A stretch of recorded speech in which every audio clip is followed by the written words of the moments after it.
ਵਾਹਿਗੁਰੂ ਜੀ ਕਾ ਖਾਲਸਾ ਵਾਹਿਗੁਰੂ ਜੀ ਕੀ ਫਤਿਹ। ਹਾਂਜੀ students, in the last lecture we have studied about the properties of colloidal solutions. The first property was colligative properties, and the second was Tyndall effect, and the third was color. Okay. Today we will going to be discuss about the fourth property of colloidal solutions, and that is Brownian movement. First of all, students do all must know that what is Brownian movement. It is zigzag motion, or you can say that it is random motion of colloidal particles. For example, if the colloidal particle is here and moves to there, after bombardment of certain particles, ਬਹੁਤ ਸਾਰੇ particles ਦੀ ਆਪਸ ਦੇ ਵਿੱਚ ਬੰਬਾਰਡਮੈਂਟ ਹੁੰਦੀ ਹੈ ਤੇ ਇਹਦੀ direction change ਹੁੰਦੀ ਰਹਿੰਦੀ ਇੱਕ ਪਾਰਟੀਕਲ ਦੀ, ਠੀਕ ਹੈ।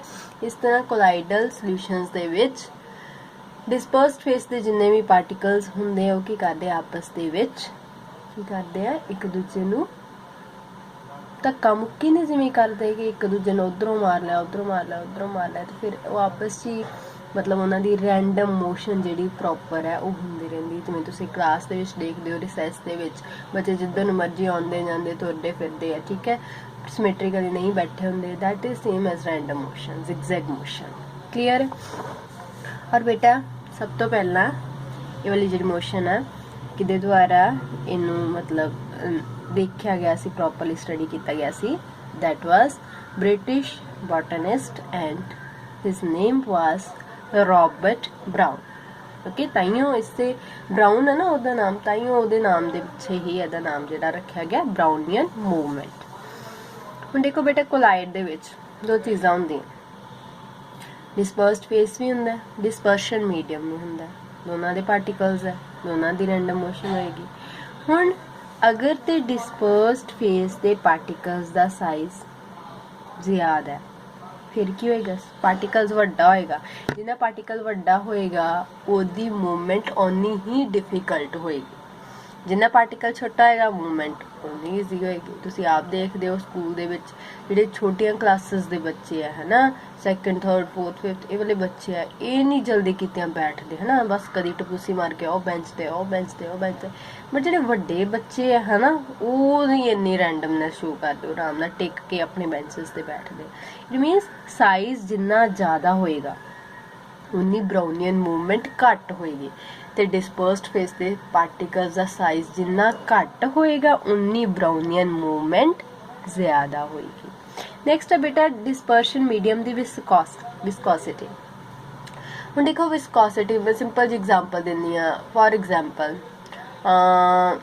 ਕੋਈ ਵੀ ਹੈ ਨਾ, ਕਿਸੇ ਵੀ ਆਰਗੈਨਿਜ਼ਮ ਨੂੰ ਲੈ ਲਓ, ਕਿਸੇ ਬੇਸ਼ੱਕ ਹਿਊਮਨ ਬੀਂਗ ਨੂੰ ਲੈ ਲਓ, ਠੀਕ ਹੈ। ਸਪੋਜ਼ ਕਰੋ ਕਿ ਹਿਊਮਨ ਬੀਂਗ ਨੇ ਪਾਣੀ 'ਚ ਤੈਰਨਾ ਤੇ ਦੂਜੇ ਪਾਸੇ ਜਿਵੇਂ ਸ਼ਹਿਦ ਜਿੰਨਾ ਵਿਸਕਸ ਹੁੰਦਾ ਹੈ ਨਾ, ਜਿੰਨਾ ਸੰਘਣਾ ਜਿਹਾ ਹੁੰਦਾ, ਉਹਦੇ ਵਿੱਚ ਤੈਰਨਾ। ਕਿਹਦੇ 'ਚ ਤੈਰਨਾ ਸੌਖਾ ਹੋਊਗਾ, ਪਾਣੀ 'ਚ ਕਿ ਉਹ ਵਾਲੇ ਜਿਹੜਾ ਬਿਲਕੁਲ ਵਿਸਕਸ ਮੀਡੀਅਮ ਹੈ, ਹਨੀ ਵਗੈਰਾ, ਉਹਦੇ 'ਚ, ਪਾਣੀ ਦੇ ਵਿੱਚ, ਠੀਕ ਹੈ।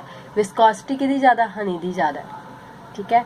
ਇਟ ਮੀਨਸ ਜਿੰਨੀ ਜ਼ਿਆਦਾ ਵਿਸਕੋਸਿਟੀ ਬਰਾਊਨੀਅਨ ਮੂਵਮੈਂਟ ਉਨੀ ਘੱਟ।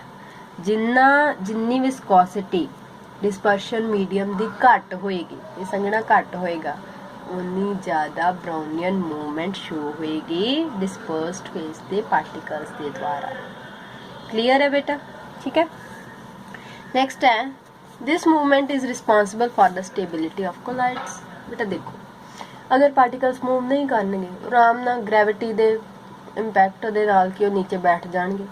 ਜੇ ਪਾਰਟੀਕਲਸ ਥੱਲੇ ਬੈਠ ਗਏ ਕੀ ਹੋਏਗਾ, ਕੀ ਹੋਏਗਾ ਬੇਟਾ, ਉਹਦੀ ਸਟੇਬਿਲਿਟੀ ਕੋਲਾਈਡ ਦੀ ਨਹੀਂ ਰਹੇਗੀ, ਠੀਕ ਹੈ। ਕੋਲਾਈਡ ਨਾ ਹੋ ਕੇ ਇੱਕ ਸਸਪੈਂਸ਼ਨ ਬਣ ਜਾਏਗਾ, ਠੀਕ ਹੈ। ਇਸ ਕਰਕੇ ਇਹ ਜਿਹੜੀ ਇੱਕ ਦੂਜੇ ਨੂੰ ਟੱਕਰਾਂ ਮਾਰ ਕੇ ਡਾਇਰੈਕਸ਼ਨ ਚੇਂਜ ਕਰਨੀ ਪਾਰਟੀਕਲਸ ਦੀ, ਠੀਕ ਹੈ, ਪਾਰਟੀਕਲਸ ਦੁਆਰਾ ਜਿਹੜੀ ਡਾਇਰੈਕਸ਼ਨ ਚੇਂਜ ਕੀਤੀ ਜਾਂਦੀ ਹੈ, zigzag motion ਸ਼ੋ ਕੀਤੀ ਜਾਂਦੀ ਹੈ, this motion is responsible for the stability of colloid, ਠੀਕ ਹੈ।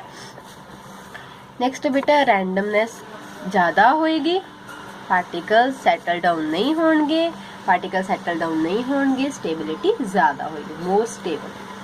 ਕਲੀਅਰ, ਠੀਕ ਹੈ। that all was about Brownian movement.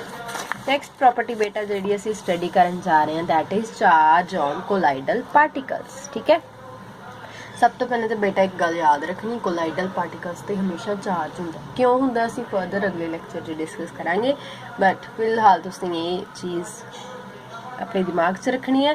ਕੋਲਾਈਡਲ particles ਤੇ ਹਮੇਸ਼ਾ ਇਲੈਕਟ੍ਰਿਕ ਚਾਰਜ ਹੁੰਦਾ। ਠੀਕ ਹੈ, ਚਾਰਜ ਜਿਹੜਾ ਦੇਖੋ ਕੋਈ ਵੀ ਤੁਸੀਂ ਕੋਲਾਈਡਲ ਸੋਲੂਸ਼ਨ ਲੈ ਲਓ, ਉਹਦੇ ਜਿੰਨੇ ਵੀ ਕੋਲਾਈਡਲ ਪਾਰਟੀਕਲਸ ਹੋਣਗੇ ਨਾ, ਠੀਕ ਹੈ, ਉਹਦੇ ਵਿੱਚ ਕੀ ਹੋਏਗਾ, ਸਾਰਿਆਂ ਤੇ ਚਾਰਜ ਸੇਮ ਹੋਏਗਾ। ਇਹ ਗੱਲ ਯਾਦ ਰੱਖਣੀ। ਠੀਕ ਹੈ, ਚਾਰਜ ਸਾਰਿਆਂ ਤੇ ਨੈਗੇਟਿਵ ਵੀ ਹੋ ਸਕਦਾ ਤੇ ਚਾਰਜ ਪੋਜ਼ਿਟਿਵ ਵੀ ਹੋ ਸਕਦਾ। ਇਹ ਜਿਹੜਾ ਨਾ ਪ੍ਰੈਜ਼ੈਂਸ ਆਫ ਚਾਰਜ, ਮਤਲਬ ਜਿਹੜਾ ਚਾਹੇ ਸਾਰਿਆਂ ਤੇ ਪੋਜ਼ਿਟਿਵ ਹੈ ਚਾਹੇ ਸਾਰਿਆਂ ਤੇ negative charge, similar amount of charge ਆ, ਇਹ ਰਿਸਪੌਂਸਿਬਲ ਆ ਬੇਟਾ ਕਾਹਦੇ ਵਾਸਤੇ, ਰਿਸਪੌਂਸਿਬਲ ਆ for the stability of colloidal solution. ਕਿਉਂ? ਕਿਉਂਕਿ ਦੇਖੋ ਮੰਨ ਲਓ ਆ ਕੋਈ ਬੀਕਰ ਹੈ, ਇਹਦੇ ਵਿੱਚ ਪਾਰਟੀਕਲਸ ਆ ਡਿਸਪਰਸਡ ਫੇਸ ਤੇ, ਸਾਰੇ ਨੈਗੇਟਿਵ ਚਾਰਜ। ਠੀਕ ਹੈ, ਹੁਣ ਕੀ ਹੋਏਗਾ, ਮੈਂ ਤੁਹਾਨੂੰ ਪਹਿਲਾਂ ਵੀ ਦੱਸਿਆ ਕਿ ਅਗਰ ਤੇ ਪਾਰਟੀਕਲਸ ਰੈਂਡਮ ਮੋਸ਼ਨ 'ਚ then collide will be stable. ਅਗਰ ਇਹ ਪਾਰਟੀਕਲਸ ਰੈਂਡਮ ਮੋਸ਼ਨ 'ਚ ਨਹੀਂ ਹੈਗੇ, ਨੀਚੇ ਬੈਠ ਜਾਂਦੇ ਆ, ਫਿਰ ਕੋਲਾਈਡ ਅਨਸਟੇਬਲ ਹੋ ਜਾਏਗੀ। ਬਟ ਅਗਰ ਪਾਰਟੀਕਲਸ ਤੇ ਚਾਰਜ ਹੈ ਤੇ ਜੇ ਨੀਚੇ ਬੈਠਣਗੇ, ਪਹਿਲੀ ਗੱਲ ਬੈਠਣਗੇ ਨਹੀਂ, ਇਹਨਾਂ ਟਿਕ ਕੇ ਬੈਠਣੇ ਨਹੀਂ, ਕਿਉਂਕਿ ਸਾਰੇ ਨੀਚੇ ਚਲ ਗਏ, ਸਾਰਾ ਨੈਗੇਟਿਵ ਚਾਰਜ ਥੱਲੇ ਇਕੱਠਾ ਹੋ ਗਿਆ, ਸਾਰਾ ਨੈਗੇਟਿਵ ਚਾਰਜ ਨੀਚੇ ਇਕੱਠਾ ਹੋ ਗਿਆ। ਕੀ ਹੋ ਗਿਆ, ਉਹਨਾਂ ਨੈਗੇਟਿਵ ਨੇ ਦੂਜੇ ਨੈਗੇਟਿਵ ਨੂੰ ਰਿਪੈਲ ਕਰਨਾ ਨਾ, ਰਿਪੈਲ ਕਰਨਗੇ, ਇਟ ਮੀਨਸ ਉਹ ਨਹੀਂ ਬੈਠਣਗੇ ਨੀਚੇ, ਉਹ ਇੱਥੇ ਹੀ ਮੂਵ ਕਰਦੇ ਰਹਿਣਗੇ। So that's why the charge on the colloidal particles is responsible for the stability of colloidal solution. Clear है बेटा? ठीक है, नेक्स्ट है बेटा ਅਸੀਂ कुछ एग्जांपल्स करांगे पॉजिटिवली चार्ज सोल ਦੀਆਂ ਤੇ ਨੈਗੇਟਿਵਲੀ ਚਾਰਜ सोल ਦੀਆਂ। ठीक है, क्यों ਹੁੰਦਾ ਇਹਨਾਂ ਤੇ ਪੋਜ਼ਿਟਿਵ ਚਾਰਜ और ਨੈਗੇਟਿਵ ਚਾਰਜ, that मैं ਤੁਹਾਨੂੰ ਅੱਗੇ ਵੀ ਕਿਹਾ, further we will discuss about that, but firstly you have to remember some examples। इधर है हाइड्रेटेड मैटालिक ऑक्साइड, एल्यूमीनियम ਦਾ ਆਕਸਾਈਡ ਹੈ ਬਟ ਕੀ ਹੈ, ਹਾਈਡਰੇਟਡ ਹੈ, ਕੁਝ ਵਾਟਰ ਮੋਲੀਕਿਊਲਸ ਲੱਗੇ ਹੋਏ ਆ। ਕ੍ਰੋਮੀਅਮ ਦਾ ਆਕਸਾਈਡ ਹੈ, ਆਇਰਨ ਦਾ ਆਕਸਾਈਡ ਹੈ। ਇੱਧਰ ਕੀ ਨੈਗੇਟਿਵਲੀ ਚਾਰਜ ਸੋਲਸ ਵੱਲ ਕਿਹੜੇ ਆ, ਮੈਟਲਸ ਹੈ, ਗੋਲਡ, ਸਿਲਵਰ, ਕਾਪਰ ਐਟਸੈਟਰਾ ਇਹ ਸੋਲਸ ਹੈ। ਇੱਧਰ ਬੇਸਿਕ ਡਾਈਸਟਫਸ ਹੈ ਜਿਵੇਂ ਮਿਥਾਈਲਿਨ ਬਲੂ ਹੈ। ਇੱਧਰ ਐਸਿਡਿਕ ਡਾਈਸਟਫਸ ਹੈ ਜਿਵੇਂ ਈਓਸਿਨ, ਕੰਗੋ ਰੈਡ ਸੋਲਸ ਹੈ। इधर हेमोग्लोबिन है क्योंकि blood is also a colloidal solution. ठीक है, इधर की है sols of starch, gum, gelatin, clay, charcoal etcetera plants ने जेडे मेनली। इधर ऑक्साइड्स होंगे जिवें टाइटेनियम ऑक्साइड TiO2 सोल। इधर की है मैटेलिक सल्फाइड जिवें आर्सेनिक दी है, एंटीमनी दी है, कैडमियम दी है, सल्फाइड। ठीक है बेटा, ये टेबल ना तुसीं कोशिश करो लर्न कर लो, रट्टा मार लो। ठीक है, पॉजिटिवली वाल ना एक चीज़ याद रखनी, थोड़ा जिहा मैं तुहानूं क्लू दिंदी हां। पॉजिटिवली वाल ना हाइड्रेटेड, देखो हाइड्रेटेड मैटालिक ऑक्साइड मतलब हाइड्रेटेड मतलब है गर्मी का मौसम है ना, वाटर हर कोई मंगदा कि हाँ जी साडी बॉडी दे विच वाटर की कमी नहीं होनी चाहिए, मतलब एक पॉजिटिव थिंग है कि वाटर सानूं मिल रहा है। ठीक है, तो हाइड्रेटेड वाला तुसीं पॉजिटिवली चार्ज सोल वाल लै जाना, सिंपल मैटल जिहड़े नैगेटिव। ठीक है, दूजी गल बी है ना, बेसिक बी तो स्टार्ट होंदा है, बी आप कहते हैं बी पॉजिटिव। ठीक है, बी पॉजिटिव याद रखना। बेसिक डाइस्टफ इधर जेडे बच गए, एसिडिक वो दूजे पासे। मिथाइलिन ब्लू एग्जाम्पल बी आ गया, फिर बी पॉजिटिव इन्हें याद रख लेना। हीमोग्लोबिन ब्लड बी। ठीक है, हीमोग्लोबिन च भी हीमोग्लोबिन का साइन की होंदा HB, फिर भी बी पॉजिटिव इधर लिख लो। बाकी जो प्लांट्स वाले दूजे अक्षर है SGGC जो भी है वो इधर लिख लो। ऑक्साइड्स बेटा ऑक्सीजन तो बने ऑक्साइड है ना, ऑक्सीजन पॉजिटिव चीज़ है ना साढ़े लिए, असी अंदर लैके जाने ऑक्सीजन, ये भी पॉजिटिव चीज़ होगी। ऑक्साइड्स की हो गए पॉजिटिवली चार्ज सोल।